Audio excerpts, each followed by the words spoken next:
Hey, this is Jason Morris with Real Estate Agents That Really Work, and I am back on a call today with Borino. So, man, how's everything been going since our last call? Dude, awesome. I really enjoyed chatting with you. We first we said we're going to do a 30-minute call, and we ended up going almost an hour talking about cool stuff. And we turned it into a video. I just put a couple of cameras on in my living room when we were chatting, and we rocked it like with 850 views immediately on the video. So it was good stuff. I really enjoyed talking with you. I like That's awesome, chatting with man. you because it's one thing to talk about somebody who understands real estate, but it's something very different to talk to someone like you who's actually out there daily. Like you were telling me right Oh, now, yeah, putting lock man. boxes on, dealing with signs and stuff. So it's a very different dynamic. Yeah, I was a little bit late for this call myself. I was just putting lock boxes on and putting out signs and this stuff. I mean, it's Saturday morning. I was just doing stuff that, like, hey, I gotta get it done today because, man, I ain't gonna have time Monday, Gotta hustle, yeah. And Yeah. yeah, it's a busy week, man. I listed 5 this week. 5 listings this week. guess. Dude, I should be interviewing you. Fuck this goal thing. I should be talking. But I'll tell you what we'll do. Let's set up a time, and I would love to have a talk with you. We can put it on camera if you're comfortable with it, and just to Yeah, chat I'm happy to. how you do business, how you prospect, because you're crushing it. I know you are a rock star when it comes to FSBOs and pricing properties and doing all that. So that would be cool. I would love to do that. Man, yeah, man. I got 5 listed that I got like paperwork in MLS Yeah. listings. Then I probably got another. God, I probably got 12 or 14 this month. It's somewhere in the process. I just need to follow up. We had a lot of storm damage. We talked about that on the last call. So Right. we're still getting over some of that storm damage and stuff like that. I mean, I just crush it with for sale by owners. I do for sale by owners. I crush it with, and I'm using ZBuyer. Nice. And I hear people talk about negatively about ZBuyer sometimes, and most of the time, the people that are talking negative about them, they're not calling the leads and they're not Yeah. following up with them and stuff Yeah. like that. Yeah. Awesome. I mean, that's We'll my definitely problem. do a call, Jason. I'd love to get to see how you do it and how you think, how you operate. That'd be awesome. That would benefit a lot of people, I'm sure, inspire a lot of Yeah, people. man. Yeah, what we'll do is we'll schedule it and we'll I've got it kind of wrote out already, so I can take somebody down through it for the agents that I've been recruiting and training. Awesome. To eXp Realty. But man, I will. We'll plan a call, and I'll go down through my whole system and everything with you. Oh, that'd be fantastic. Cool. You guys have something to look forward to. Cool, It's gonna be cool, great. man. So what do you think's going on? What do you think's happening in the market? We've had a major election that was Yep. like probably the big upset of our lifetime. Yep. We got like 45 days left of the year. What you think agents need to be doing this last 45 days? Here is my suggestion. Don't get stuck on the stories you hear. And by stories, I mean, we're going to wait. We're not going to do anything. We don't know what we're going to do. Market is slow. Things are not moving. First of all, don't buy into this. The last 45 days can be super strong. If you check the stats Yeah. of the NAR stats, you will see that more homes are sold in November and December than in January. At least that Yep. was the case last year. And there's no reason to believe it's going to be different this year. It's a busy. I tell people all the time. Yeah. My biggest months in my career have been like Novembers and Decembers. There you go. It's a busy time of the year. You can really rake up a lot of leads, a lot of listings, a lot of transactions. So it's a mental game. Jason, you know it better than anybody. This is a mental yeah. game. If you buy into it's a good market, which it is, there are people who need your help, which they are, you're going to crush it the next 45 days. Business as usual. But I also recommend use these last few weeks of the year to really ramp up and plan your 2017. Because if you do this right, and I'll show you why in just a second, you can have an unbelievable year. And the window is now. Now you have to set up the systems. Now you have to set up the mindset. Now you have to set up the organization, the scheduling and planning, so that come January 1st, you take off like a rocket ship out of the gate, crushing it. Because agents who are on the mental vacation, and I'm sure, Jace, you know people like that, by the time they get back, it's going to be mid-January. By then, you have so much momentum and so much in the pipeline already, you're going to zoom right by them jamming 200 miles an hour. Yep. One thing I've kind of been experiencing, I don't know if your coaching clients are experiencing this too, the election happened on Tuesday, and now I've got people that I've been following up with for a month, 2 months, and this is why I've been so busy this week. They're calling me after the election going, hey, the election's over. I think I'm ready to get my house back on the market. Oh, no kidding. Really? I think I'm great. ready to get my house on the market. They were, for whatever reason, they were waiting to see what happened. And it honestly, I mean, really didn't matter, a whole lot either way. There's still going to be houses bought and sold. It didn't matter who won the election. Yeah. But I keep telling agents too, got 45 days left in the year. Yep. The next 15 days, I mean, if it's a financing deal, you could probably get it closed before the end of the year, but it's going to be tough. If it's a cash deal, you can still get it closed before the end of the year. But most of the contracts, we're going to be getting, they're going to be setting up our January right now. Right. Well, here's what I would recommend. And we'll talk about planning and goal setting in just a moment, but just to kind of maintain the momentum or actually accelerate the momentum, two things will happen, and this never fails. It's every year the same thing. End of November, which we're, a couple of weeks away from, there'll be a spike in expireds. Be ready for it. That's always a great window. Whether you convert them right away or put them on a follow-up, you can start developing connections with motivated sellers. So be ready for it. Have a little expired package ready. Know what you're talking about. Make sure your approach is confident, high-status agent, not a desperate, needy salesperson. And start going after these folks. They need your help. That's the first spike. And the big spike will happen right at the end of the year. Last few days of December and first few days in January, you've seen it, Jason. There's going to be a huge spike in expires. If you do it right, you can really load up your pipeline with tons of motivated sellers and tons of leads. So don't miss that window. It's a really important one. If you do that right, man, you're going to have an amazing 2017. Well, you know what I noticed too is that agents have focused on those brand new expires that are happening in right around January 1st.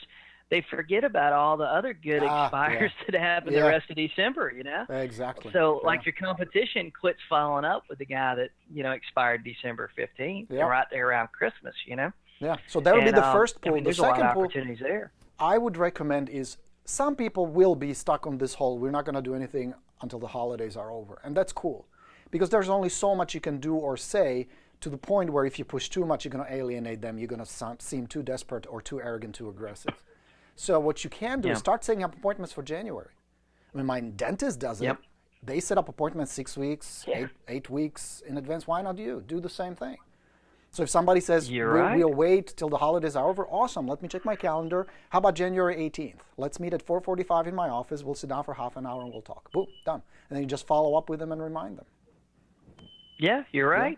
There's no reason we shouldn't be doing the same thing. Exactly. I really believe that we should think of ourselves as far as professionals on that same level as, attorneys, doctors, dentists, and all kind of stuff like that. I agree. I mean, I feel like when I started doing that, I felt like my whole business changed.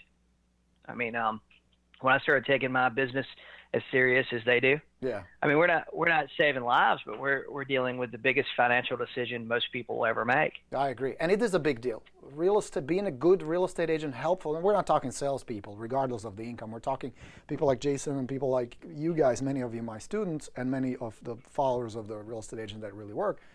High status people, cool people, advisors, counselors, more than just greedy people who want to make a buck. You want to earn commissions, of course. That's how you put food on the table. That's how you feed your family. But it's beyond the attitude of I need to make a buck. It's more about contribution. It's about serving the community, doing right by your clients. It's a slightly different attitude, and then you get paid accordingly. Yeah, I heard something today. I heard of this thought today, and I want to tell you about it. When I'm like driving around and driving between appointments and stuff, and I don't have people I need to call on my phone and ringing off the hook, I listen to like podcasts and interviews.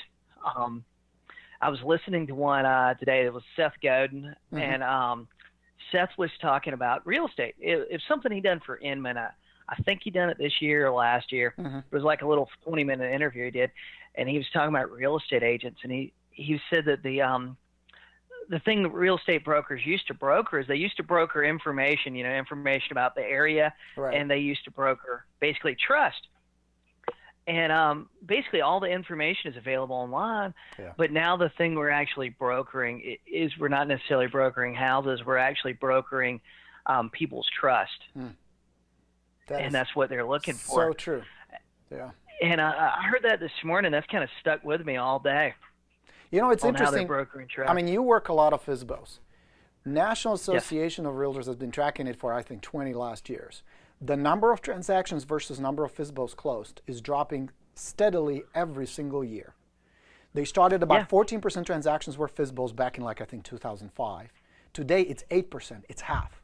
And you would think, well, if it's all about information that's so readily available online, shouldn't it go the other way? Shouldn't it be easier for the FSBOs to sell? Shouldn't it be more lucrative for them to save the commission? The facts don't lie. It seems to be the exact opposite. Now ask yourself, why is that? Because it's not about the information. I really believe people want that professional to come help them sell their house. Exactly. And they want that person's opinion. They want you to tell them what to do. Yeah.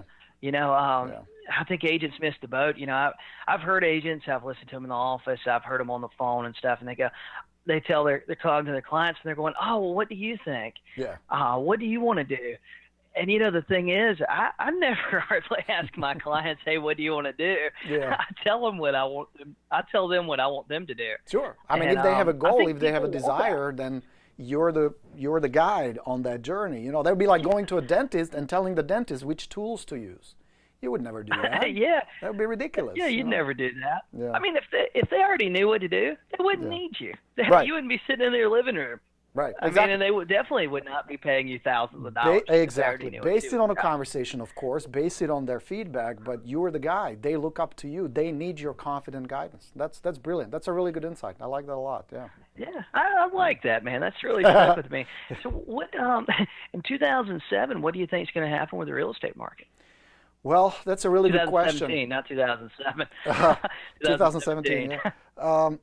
I don't really have a crystal ball, but I can tell you one thing. It's going to be a really good year for a small group of agents. There will be about 10% in every marketplace who will make most of the money. And these will be agents who understand that outside influences like the elections, will that have an impact? I'm sure it will.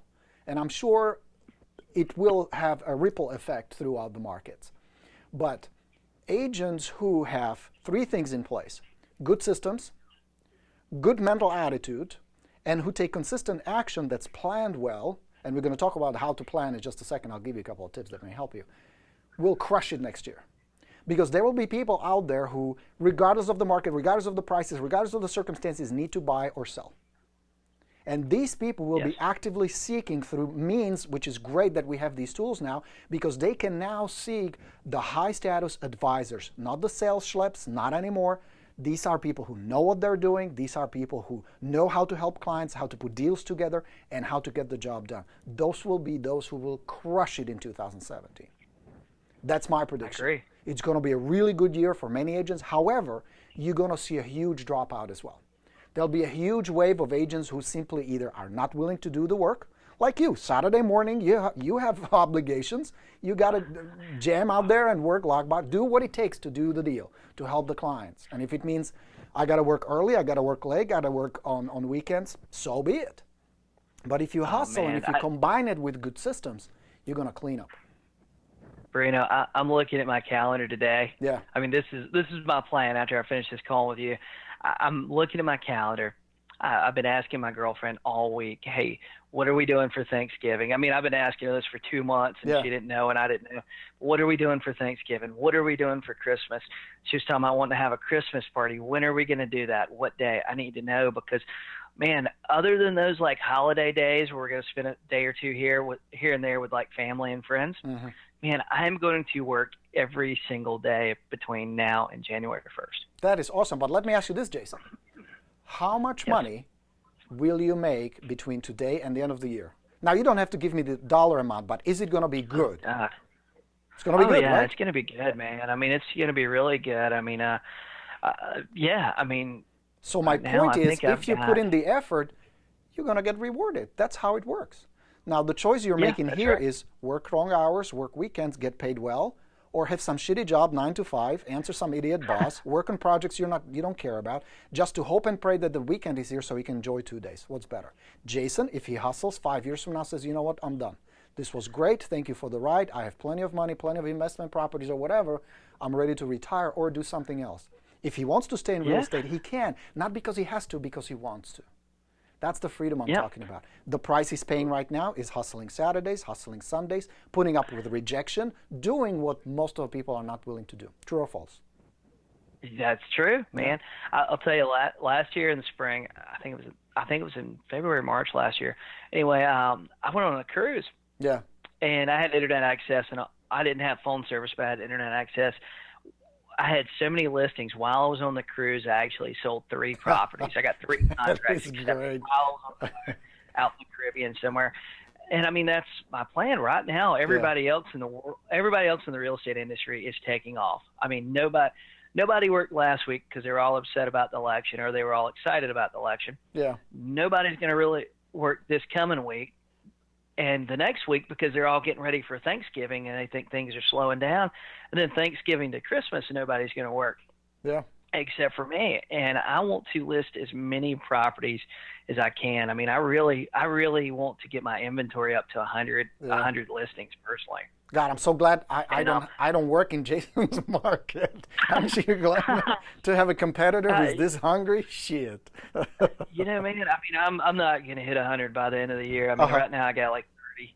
I got 30, and I think I can add another 30 to 40 by the end of the year. So I think I can end up in the year with around, I can start the year with around 70. I mean, I would love to get 80, but I think it'll be around 60 to 70 active listings. Nice. And, but the thing is, I mean, it's just like we talked about. Agents don't have systems. I mean, if I'm going on a listing appointment, there's another agent going, man, they don't have a pre-listing package. They don't do a net sheet. They don't show up with their paperwork filled out and highlighted and everything.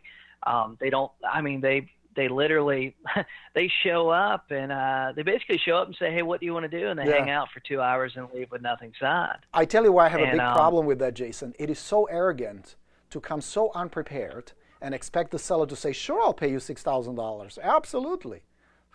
You know, that is just such an arrogance, you know, so unprepared, so unprofessional. Jesus. The moment when that sort of stuff changed for me, when I said, hey, I got to start showing up prepared, was I'm not a football fan at all, but I like football books. It's kind of weird. But I was reading one of Lou Holtz's books, and he was the one, I can't think of the name of the book, but it was he went through and he documented the entire season with Notre Dame. I think it was like 88 or 89 where they had they came off of a super losing season and went to have a super win season where they won every game. Yeah. And he details everything they done in there, and they talk about how prepared they are. Yeah. And I read that book and I was going, man, if he's that prepared for a college football game that in this whole scheme of things means almost nothing. You know, why am I not doing the same thing for listings? Right. I mean, he wrote the speech at the end of the game. He was writing that before the game. He was just waiting on the score. He knew what problems they were going to have. He knew what issues they were going to have. But when I started thinking about my listing appointments and stuff like that, I mean, that was like a big game changer for me. Yeah. That is great. You know what I was just thinking? We should do this like every 2 weeks. We should have a little podcast, you and I just talking, because God, we have so much to talk about. We can do that, man. We should totally do it. Yeah, I like talking with you because you're me too. So knowledgeable. We should like stream it on Facebook or do something. That'd be fun. We'll talk about it offline. All right, let's talk about goal setting. Let's talk about how to make 2017 the best year you guys ever had. I can give you stuff that I normally. Okay, this is normally what I share with my private clients, with my coaching students. You get it for free. I think it's a simple way. Here is my criteria when it comes to these things. It's got to be simple, because you know if it's 167 steps, you ain't going to do it. Fuck it. You're not going to do it. You're just not going to do it. No, it has to be simple. It has to be effective. That means you want to get results, and it has to be quick and inexpensive. Because I can give you a system that's going to cost you 10 grand a month. Great if you have the budget, but most of you don't.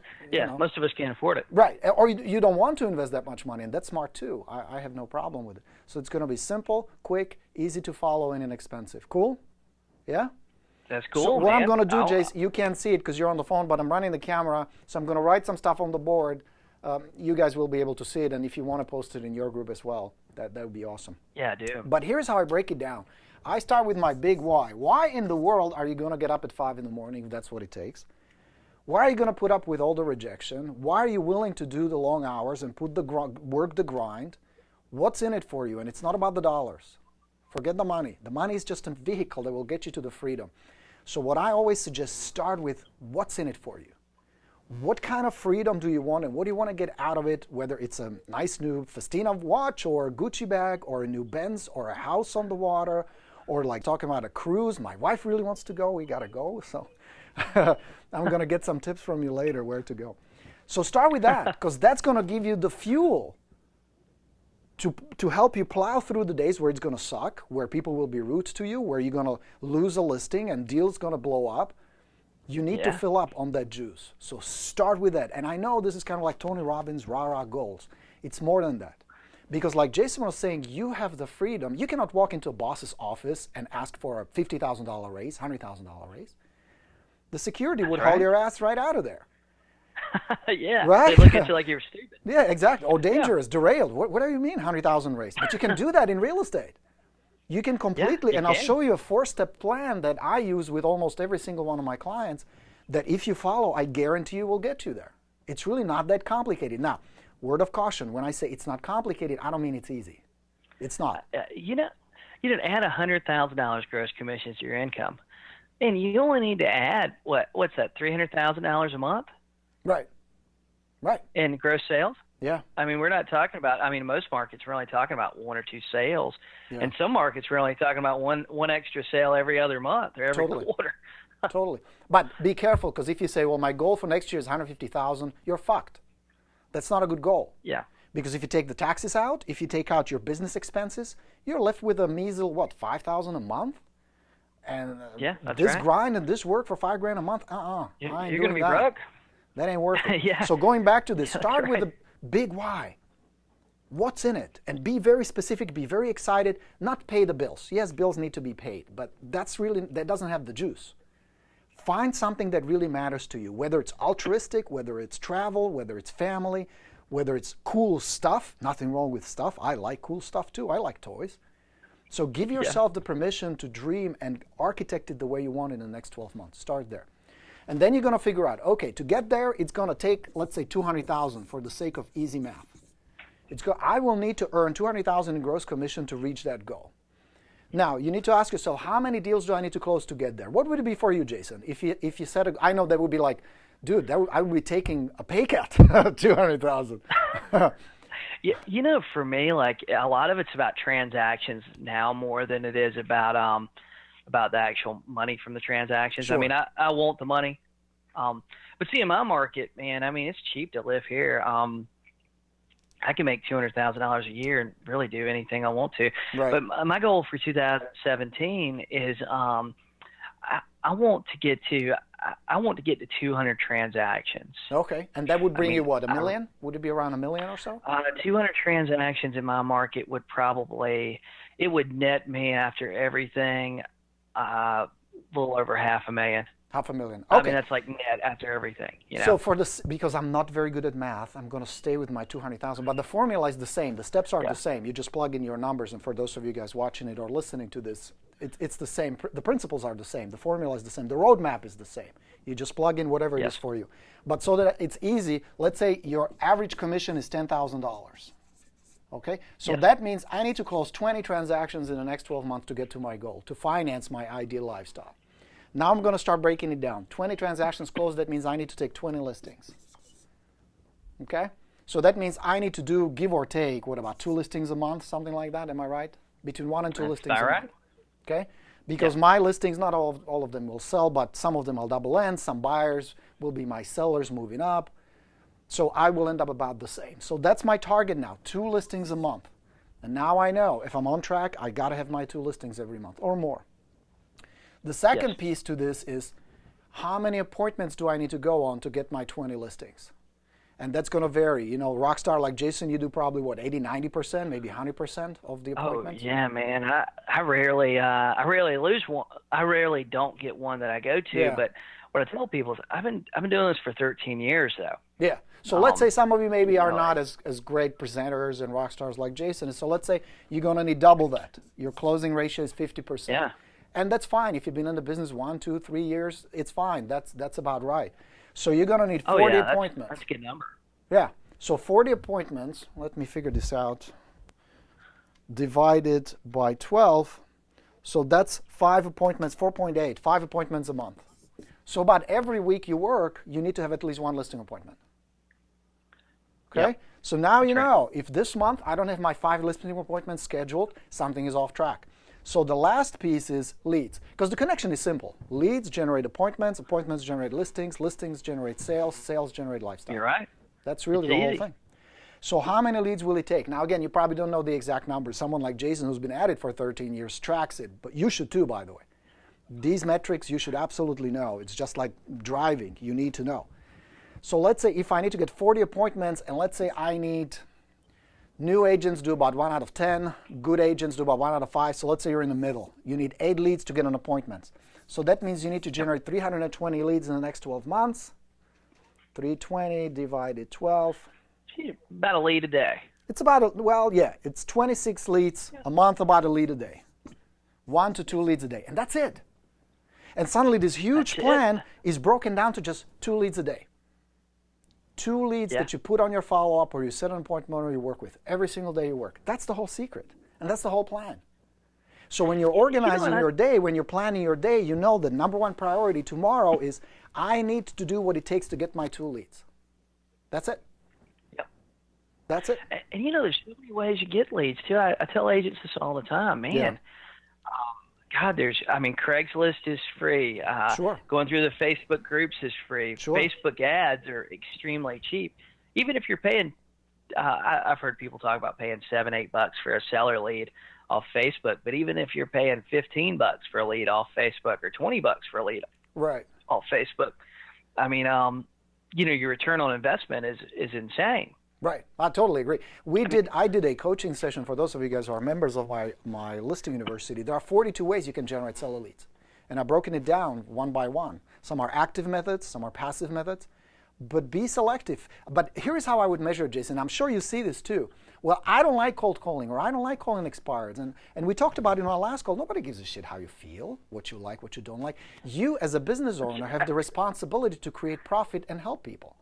So the criteria you should invest in, or the systems you should evaluate, is not how you like it, but whether it generates good quality leads. Craigslist, in my opinion, FSBOs, great source of leads. Do you get a lot of FSBOs from Craigslist? Oh, yeah. Oh, God, man. Yeah. I go through Craigslist every morning. It is, sometimes I'm still laying in bed and my alarms went off and I'm going through Craigslist. I'm not kidding, man. It is the number one there you go. thing I do in the mornings, go through Craigslist. Then I look through the expireds, and I, get log on Red X and all that stuff and see buyer. But man, the Craigslist, I'm laying in bed, emailing them to myself some mornings, going, I got to call this guy. I got to call this guy. And as soon as it gets 8 o'clock, sometimes I'm texting them before 8 o'clock in the morning. See, but it doesn't come down to what you like and don't like, what you prefer or don't prefer. No. What generates leads? Craigslist. Obviously, Jason is a rock star when it comes to FSBOs and listing properties. Here's the beautiful thing about real estate. This plan, or his approach, Jason's approach, is duplicatable. You don't need to have special skills. You don't need to have special qualities. You don't need to be born with anything. Just copy how he thinks, how he approaches his business, how he generates leads, how he gets listings, how he gets them sold. Copy the whole thing. That's why we do these calls. That's why we share this. Didn't you post a video where you actually show people how you call people, how you generate business? Yeah, you know what? I did 2 of them. I think I did one last week where I made calls to Z-buyer leads. Yeah. And I only had like 4 or 5 of them to call, and then I did a call. Actually, yesterday I posted one where I called for sale by owners, and I got lucky, man. I got 3. I think I called 10 or 11 people, and I got 3 appointments. Nice, good for you. And but man, for sale by owners, it's taken me a while to get there. It's practice over and over. Sure. But even if you're not good, say you call 10 and get 1 appointment, man, that's still a fantastic day. I agree. You look at it like baseball standards. If you're batting .400, which is you just hit the ball 4 out of 10 times you got to the plate, you'd be in the Hall of Fame. You're a rock star. I totally agree. Yeah. Yeah. You'd be in the Hall of Fame. You'd break records. If you got 3 out of 10, you'd probably still be in the Hall of Fame, and you'd be an excellent player. You'd be in demand. You'd be making some killer money. Real estate's the same way. You're not going to get everyone, and you need to accept that you're not going to get everyone. Yes. But man, a lot of it's mindset. Yes. I truly believe without a doubt that I am the best person to go help these people. Mm-hmm. And do you feel they pick up on it? Do you feel like they're aware of it? Maybe not consciously, but they sense your confidence and your desire to help. I think they do. I mean, the days and the time periods in my life and career where I haven't done well, it's been the times like I've doubted myself. I've had a lot of stress with random stuff going on. I was really distracted, and I tell people that I'm divorced, and when I was going through a divorce, there were times that, man, I would call and go on appointments like crazy, and I felt like I wasn't listing anything. Yeah. But I was in just a place where my stress level was like an 11, and just had all this stuff going on, and I was going on the appointments sometimes for, all the time for me, to help me and not to help them. You know what I mean? Yeah, I know. And, yeah. Once you develop that mindset that, hey, I'm making calls this morning, or I'm going to this person, or I'm following up with them because I am the best person to help them. I want to go work for you. That's how I tell people. Yeah. And most people have never heard those words. Hey, Borino, what can I do? What can I do to help you? What can I do? Yeah. I want to work for you. I want to help you sell your home. When can I get started working for you? Yeah. Most people have never heard those words before.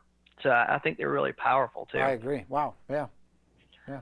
Take it from a guy whose goal is to do 200 leads, 200 deals a year. He knows what he's talking about. Oh, yeah. I mean, you know what? I want to do, what I've learned in my career and just dealing with coaches and stuff, I figure about 65 to 70% of my listings will sell. That's how I like to set it up. 65 to 70% will actually sell. But overall, between buyers and sellers, I will sell 0.9 to 1.1 properties per listing I take. So if I list 10 properties, I'm probably going to sell between 9 and 11 properties from that 10. Nice. If that makes sense. No, that makes perfect sense. And I figure that 65 to 70% of my listings will sell. So I don't like to work with buyers. I have a buyer's agent that works with all of them. But for me to sell 200 properties, I need to list 200 properties. So my goal going into 2017 is I want to list 20 properties a month. Right. Well, and it's going to take 4 things to get there, whether it's 200 like Jason or whether it's 20 like you. First, you have a plan. He already has a plan. Clearly, Jason knows this is my roadmap, how to get there. The second thing you're going to do, and he already has it, is the right mindset. Because if your beliefs are not aligned with your goal, you're going to screw it up either consciously or unconsciously. One way or another, you're going to get derailed, you're going to sabotage it, and it's going to fall off. Yep. What do you think about them breaking down their lead sources? I mean, this is what I do. Like, I looked at all my lead sources that I'm actually working. I've got a lot of options that I just don't take advantage of, and I need to take advantage of every resource I know. But I was looking at expireds. I was looking at for sale by owners. I was looking at my Z buyer stuff that I'm doing. I was looking at what I've listed over the last 3, 4 months, 6 months. And I was going, hey, from this lead source, I can probably get 1 to 2 a week. From this one, I get 1 to 2 a week. Yeah. From, expireds, I get 1 to 2 a week. What do you think about that? Yeah. Really good question, Jason. I would break it down. I would start working first with HPLs, high probability leads. High probability, you can find them. High probability, you can convert them because they're either already in the process or they're close to it. And high probability of getting those suckers priced well and sold. So that's my suggestion. Just like you said, new expireds, that'd be my bucket. Old expireds plus cancels, that'd be the second bucket. Then for sale by owners, no question about it. If you have them in your area, work them diligently. It is a phenomenal source of business. Those people need your help. Referrals, I would have a strong referral system. And again, we talked about it on the last call, but it would be about building connections. I actually did a video. One of our local agents, who we're friends now, does the client appreciation parties. He's very social, very connected, and also very successful. Those two are related. So build social connections with your sphere. It is the #1 source of listings. More people list their property because somebody got referred than any other way. So use it. Doesn't mean you need to have a huge list of past clients. Now, someone like Jason, 13 years in the business, of course, he's going to tap into a large pool of past clients. But if you don't have it, you have neighbors, you have friends, you have college buddies, your spouse's friends. There is a whole bunch of people around you. I mean, think about it. 35.7 million Americans will move in the next 12 months, according to the U.S. Census Bureau. Huge volume of people. Tap into that. So referrals would be my next bucket. And then add something like Facebook right now is crushing it. If you have a good ad campaign on Facebook, you're going to get leads, no question about it. So those would be my recommendations. Well, how do you factor in your sphere of influence and referrals? Like me, honestly, I don't work my sphere of influence like I should. I should be very diligent. I should be working my past clients because, man, I've got a long list of past clients. And how do you factor those into your goals? I mean, myself, I don't factor them in at all, and I just look at them as like, hey, extra, you know? Yeah. Referrals from other agents, like, hey, if, you know, it's not really part of my goals. If I get some, if I get one or two, that's extra stuff, you know? And I usually get one or two a month, you know, 3 or 4 a month sometimes. Yeah. Here's what I can give you. I have a student, she's a friend of mine, she's a great agent named Lisa. She's one of the top RE/MAX agents in the world. She does about $750,000 in gross commissions to her a year. 80% of that is referrals. So she's got it dialed in. She's got a really cool system, nothing complicated or too expensive. But the way she factors it is she knows now, based on past performance, what she can expect based on the size of her list. Now, here's the cool thing. Her list is not huge. She only has like 200 people in her sphere that she works, but she works it actively. She does like movie nights with them. She goes to parties. She throws parties. She takes them to sports games. She's involved socially in civic activities within the community. And a lot of that business comes to her. So you're right. You cannot just project exactly how many referrals you're going to get. But you can safely assume that maybe 7 to 12% of the people that you have will result in some kind of referral. So let's say you have 200 people in your sphere, that I would comfortably project about 20 transactions out of that, about 10% out of that can be coming to me within the next 12 months. But it requires a system. It requires an active approach. You don't sit on your ass and hope that people call you when they want to buy or sell. You know? So. You know what I started doing, and I probably should be doing this more, but I started doing this probably 6 months ago, and it happened by accident. What I started doing was when I listed a client's property, I'd go look up that client in the tax records and see what else they owned. And as soon as their property goes under contract, I call them up and I just go, hey, Borino, this is Jason Morris. You know, man, we got your house over on 123 Main Street under contract. I seen you own a piece of land over on, you know, Highway 123. What are you going to do with that? Looks like it's vacant property. And I have unbelievably gotten a lot of listings from that this year. That is a great idea. Are you kidding me? That is brilliant.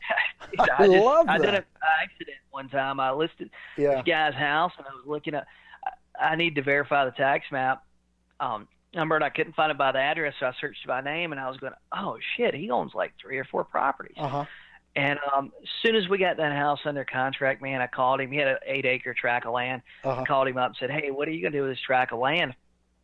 And he goes, well, we were talking about building a house on it, but we inherited this house that we really like, and, you know, my wife grew up there, and she doesn't want to leave and stuff. So it's, you know, we own it. They own it free and clear. They're just paying taxes on it. I talked with him like a week later. He calls me back and tells me how they'd really like to sell it, and starts telling me what they're going to do with the money when they sell it. Wow. And I thought that was fantastic. That is a great idea. Wow, I love that. And so I've started doing that with every client now. Just I look them up. I see if they own a lot, if they own a house, if they own, you know, whatever they own. I even call them, you know, if it's a second home, I call them out their primary residence afterwards. I got one right now. I just closed on their rental home. I sold this house that was a rental for them. Now I'm selling their primary residence for them. I said, hey, what are you doing with this other house? They go, oh, well, we live there. So have you ever thought about selling it? And she goes, yeah, actually, we've been talking about selling it and moving to a condo, so we don't have to take care of it. Man, I listed their house, listed it for an excellent price, and I've already got an offer on it. It's been like 2 weeks. That is sweet. But, I love that idea. Yeah, man. I was talking to a guy the other day that he's a big agent down in Charleston with the RE/MAX, in the RE/MAX system.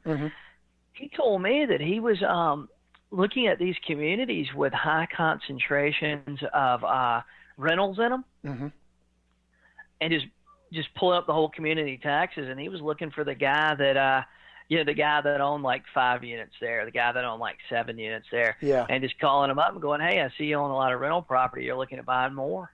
And that's all the guy's doing. And he was talking about, he goes, I got like 10 or 15 of these guys, and he said they each buy 2 or 3 properties a year from me. Whew. And I was going, man, that is brilliant. I mean, That is, most of these things, are like $50,000-$100,000, but still, I mean, that's an excellent source of business. And it adds up. But there's totally, so many ways you can do the business. You know what I mean? Right. Exactly. It's great. Yeah. Hey, you don't have to do what I'm doing. You can work foreclosures. You can work for the investors. You can, God, just do land. And one of the biggest real estate agents that I know personally, that nobody else will probably ever hear this guy on an interview like this or anything. All he does is sell land to developers. And he's a guy, you meet him, he's a super nice guy, but you meet him and you would never think this guy's selling, 30, 40, 50 million a year plus. I mean, guy was going around the country, had sold like $500 million worth of apartments in like a 3-year time span. And you'd never think this guy was doing that kind of business. But it just goes to show you how many opportunities there are around. It goes back to what we talked about earlier. If your mind is in the right place, if your beliefs are in the right place, if you have the drive and the desire, there's opportunity all around, all around. Plenty of people who need your help. Here's the thing. This industry, unfortunately, the point of entry is so low. It's so easy to get your real estate license. I'm almost certain it's harder to get a driver's license than it is to get a real estate license. It's just easy. So there is so many people, either bored housefraus or hungry sharks who just want a quick buck. The competence level is so low. So when somebody comes in with a good heart, with the right intention, developed with some developed skills and some desire, you're going to crush it. You're going to be like a breath of fresh air. I mean, I'm sure you hear it from expired so many times, where they say, our previous agent never called us, never followed up, we didn't know what was going on. You don't need to be super extraordinary superstar. All you got to do is tell them what you're going to do, be honest with them, and then do what you said you're going to do. That's it. And many times, like with listings, call them once a week, and they think you're the best thing ever. It doesn't take a whole lot, So. I just noticed like I always try to show up on time or 15 minutes early, and man, I showed up to one the other day. It was kind of a little embarrassing when I realized it. I'd stopped by Dunkin' Donuts and got a coffee on the way, and when I got to the house, as I'm walking in the door, I just happened to look down and realized I had coffee all down the front of my shirt. Oh, and what did you do? I just laughed about it and knocked on the door. I knocked on the door. The woman, I could tell that she was looking at my shirt through half the meeting. And, at some point in it, I just kind of looked down and I said, oh, man, I was in a hurry to get here. I don't like to be late. And I spilled coffee on me, and I just showed up. And she kind of laughed at me. Oh, no, it's fine. And told me how her house was such a mess. And it was like spotless, But man, so the new agent, what about the new agent, the brand new agent? Like they got their license yesterday, and they got 45 days left of the year. What should they do? They should do several things. Same thing, do the planning, break it down, what you want to accomplish next year. Very important. Get in a habit of planning your days. Be diligent about planning your days. And these are some of the things that would be on my plan. Role play daily. Get your confidence up, get your communication tight. It needs to be good. The way you come across when you speak, prospect, handle objections, set up appointments, follow up with people. Because at the end, it is not about years in the business. They really don't give a shit how long you've been at it. They are agents who've been at it for 20 years and are still incompetent klutzes who don't know what they're doing. You know what I mean? So years, don't get stuck on that. Changes so much, If you come across as helpful. I mean, honestly, I think that the agent is probably 20. I'm 35. I think the agent is probably 22 or 20. They probably have an advantage over me, and they especially have an advantage over the guy that's 55. That's in the real estate business, because, man, they grew up with some of this technology. They get Snapchat, they get Instagram, they get all this stuff that honestly, some of it, like, I don't understand why I need a Snapchat, but they get it and they understand, and all their friends are on it. You know what I mean? Yeah, exactly. And I think great. They have an advantage. None of this is a disadvantage unless in your head you buy into the story that being young, being old, being tall, being short, being fat, being skinny, being this, none of that matters. Are you helpful? Are you the seller's best choice? Are you their best choice? Can you really deliver? right. And can they trust you? It's really going to come down to that. Yep. Whether you've been at it for 6 months or 6 I think years. that's a big thing, trust. Yeah, it's going to come down to it. And how you develop trust? Well, first you feel good. You got to feel good. That means you know the market, you study the market, you know what you're talking about. So being a new agent, Jason, you asked, what would I do? Preview property daily. Get to know the market inside out. It's going to take you about 30 days to really know type of homes, prices, how long it takes to sell, pros and cons of each neighborhood, all that. So when you talk to a seller, let's say you stop by for sell by owner, you can confidently say, oh yeah, the one on Oak Street around the corner sold about a month ago. It was listed for $379, sold for $375. Really nice property, not as big as yours, but nice and clean, well kept. Instant credibility. Yeah. Because I know what I'm talking about. Yeah, I'm an authority. Yep. So, yeah, I tell people too, like when I go to a for sale by owner, sometimes I don't know nothing about the neighborhood. I don't know what's sold down the street. But before I go, man, I spend 15, 20 minutes looking on MLS, and I make sure that I know when I get there.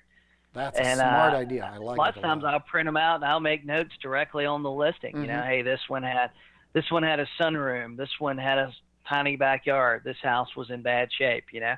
I'll print out the listings, take them with me. That's and brilliant. I mean, you don't really have to have it all in your head as long as you can properly relay it to the seller. Exactly. Yeah, and just like a doctor would read from a chart, I'm not saying you need to memorize all that, but the message is conveyed. I know what I'm talking about. I can be trusted. I'm an expert. I'm an authority. Yeah. That's the bottom line. Here's why I think I can sell your house. Bingo. I got one that I set the appointment with yesterday. Well, I say I set the appointment. She had tenants in it. We agreed that I'd drive by the house and I'd give her back a call. I'd give her a call back today. And, man, I've never sold anything in the neighborhood. I'm not sure if I'd ever been in that neighborhood, to tell you the truth. I drove by the house. I looked it up on MLS, and I'm going to call her back today, and I'm just going to literally just repeat what I found on MLS and what I've seen driving by the house. I mean, honestly, I could have probably looked her house up on MLS and never driven by, but I don't like to do that. Sometimes you get caught, Sure, and you don't want to cheat. This is not about pretending or cheating, but being prepared and feeling good about, this is what I know about the business. I can help. I can genuinely help these people. So, yeah. Yep, that's It's right. a good time to be in real estate, man. whether a new agent or seasoned veteran. It's a great time to be in the business. Mark my words, a lot of incompetent people will leave. There'll be a big turnover. Yes. Just look around your office and watch in a few months. There'll be a change, and a good change. It will help all those who have the good intentions. Yes, make money, be wealthy, that's great, and there's nothing wrong with it. I commend you on that. But also be cool, be helpful, deliver, and do something well. And it feels so good when you do a good job for your clients, not just because of the referrals, but it just feels good when one human being has a skill to help another human being do something. I was fortunate enough to discover coaching. That was my thing. I figured out how I can take a group of agents and make them better and help them make more money. That inspires the shit out of me. I love doing it. Yeah, that's cool, man. That's a good cool. feeling. Yeah. It's a really good feeling when somebody says, hey, you helped me. Yeah. Or your advice done this for me or that for me. Yeah. I think that's fantastic, man. Well, man, I tell you, I always like talking to you, man. I could probably spend another hour on the phone with you. We'll do this again. But listen, if you don't mind, I would love to chat with you more about how you get your leads, how you approach for sale by owners. How can I learn from what you do and duplicate it in my marketplace? I think that would be awesome. I think a lot of people would benefit from that. Let's do that. I tell you what, you tell me when you want to do it, and we'll plan. And for people that this is the first time they're hearing you, where can they find more about you, Borino? Visit expiredplus.com. That's kind of my flagship. And we talked a lot about FSBOs. I have a system called FSBORINO. Do you have FSBORINO, Jason? I do not. No, you want it? Would you like to check it out? Yeah, I'd love to have I'll hook you up. Okay. Yeah. It's a good system. It's just everything that you need to do with FSBOs is kind of packaged together. There's a book, there are some videos and stuff. So check it out. So FSBORINO.com or expiredplus.com, and of course on Facebook. I'm on Facebook, so friend me. I dig Facebook, dude. I am hooked on that thing. Yeah, I'm the same way. So I like your group, real estate agents that really work. That's a great group, great bunch of people there. We have rock stars there. You see it right here on my computer. So, yeah, hit me up. Yeah, that's awesome, man. Hey, well, I appreciate it today. Thanks, man. You gave me a ton of information. I got to listen back to this and take notes. But I'm gonna stop the recording right now, and I got a couple things I want to talk to you about. All right, man. And let me turn this off as well. Good chatting with you. Let's go get them rock stars.